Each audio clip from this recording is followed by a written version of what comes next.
Essa parábola aqui claramente está falando sobre a messe plantada por Jesus. E como é o nome da messe que foi plantada por Jesus?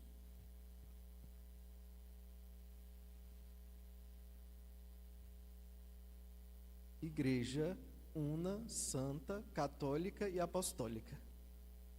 A messe que foi plantada por Jesus, a messe na qual foi semeada a boa semente, é a igreja.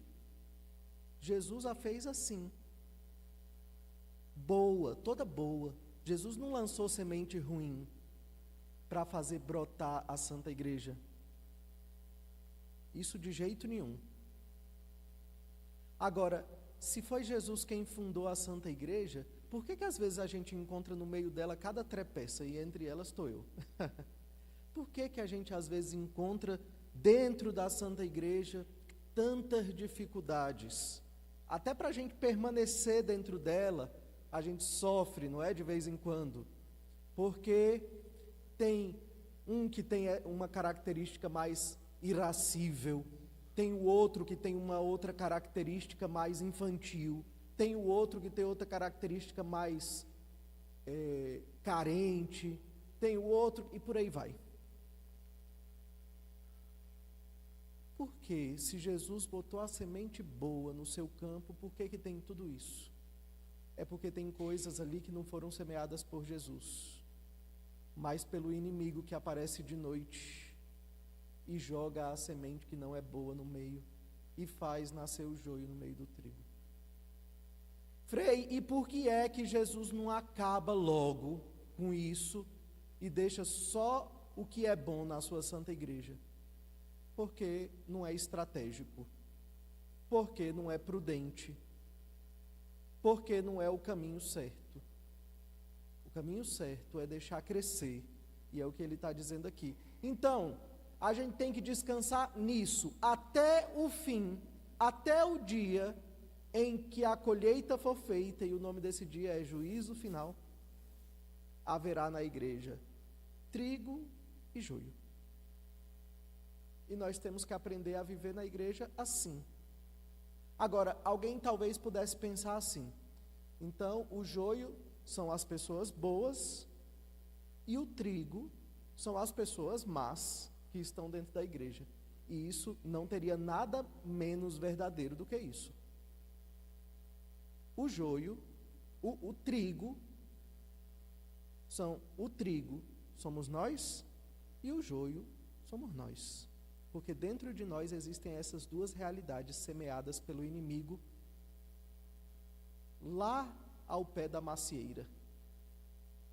Lá no pé da macieira, o inimigo falou para nós: não, come da árvore do conhecimento do bem e do mal, porque você vai ser como Deus. Naquele dia o inimigo semeou dentro de nós o joio, porque nós demos abertura para ele, ao pé da macieira. Só um parênteses para vocês entenderem: no texto bíblico nunca falou de macieira, vocês já repararam? Lá não fala nada de maçã. De onde vem então esta imagem da maçã como sendo o fruto proibido? De pinturas que foram sendo feitas ao longo do século de Adão ao pé de uma macieira. E isso prejudica de alguma maneira o texto bíblico, Frei? Não. Inclusive, nós encontramos poemas católicos lindos usando a imagem da maçã. São João da Cruz, por exemplo, tem um poema que ele diz assim: sob o pé da macieira, ali comigo fostes desposada, ali te dei a mão e fostes renovada, no mesmo lugar onde a primeira mãe foi violada.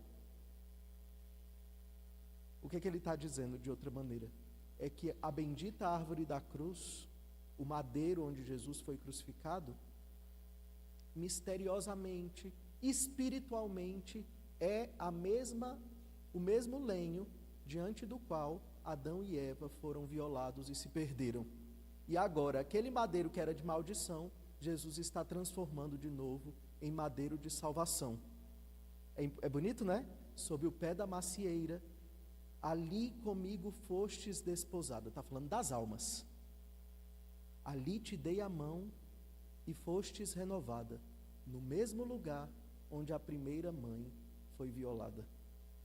É só esse parênteses para poder falar sobre a imagem da macieira. Bom, naquele dia Satanás semeou no campo de Deus, que Deus fez indefectível. Deus nos criou como Ele criou ela, imaculados. Deus nos criou sem pecado, porque Deus não pode fazer nada imperfeito.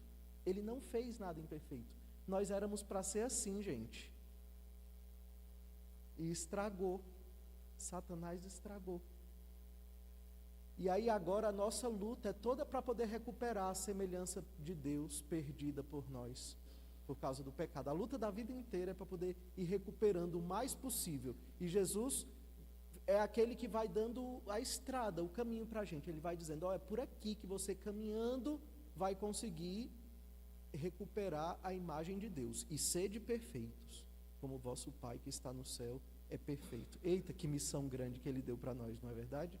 Só que nós temos que saber a hora de joeirar, de colher o trigo e o joio e separá-los na hora certa, dentro de nós mesmos, do jeito certo, porque senão a gente corre o risco de fazer bobagem. Nosso Senhor mesmo vai ajudar a gente a separar essas coisas dentro de nós. Agora, esse evangelho também me faz pensar sobre uma outra coisa. A missão de pai e mãe. Às vezes, pai e mãe criam os filhos do melhor que pode. E às vezes, quando o filho começa a crescer, a imagem do trigo que começa a crescer, e aí começa a revelar o joio no meio, começa a aparecer coisas que você não esperava. E aí você fica se perguntando, mas onde foi que eu errei? O que que eu fiz de errado? Calma, gente. Não sofram demais, não. Faça o que é certo. Semeie a semente boa no campo. Ponto. O joio vai aparecer, porque tem outras pessoas semeando. O mundo tem milhares de vozes contrária à sua. E o joio na vida do seu filho vai ser a batalha dele para ganhar o céu também. Então não prive seu filho das suas próprias batalhas. Reze por ele, porque você vai estar dando força para que ele consiga vencer.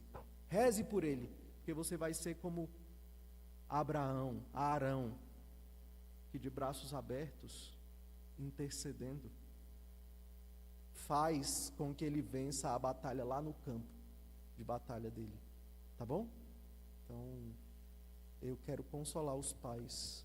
Leiam na ótica de paz esse evangelho de novo, para vocês encontrarem um pouquinho de paz e não se sentirem tão culpados. Só se sintam culpados o suficiente. Culpa nessa vida, a gente só deve levar a que é nossa e nenhuma mais. A que é dos outros, a gente não deve carregar, porque Jesus não quer assim.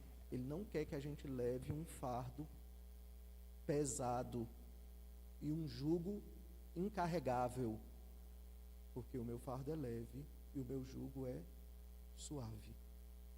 Vinde a mim, vós que estáis cansados. Amém.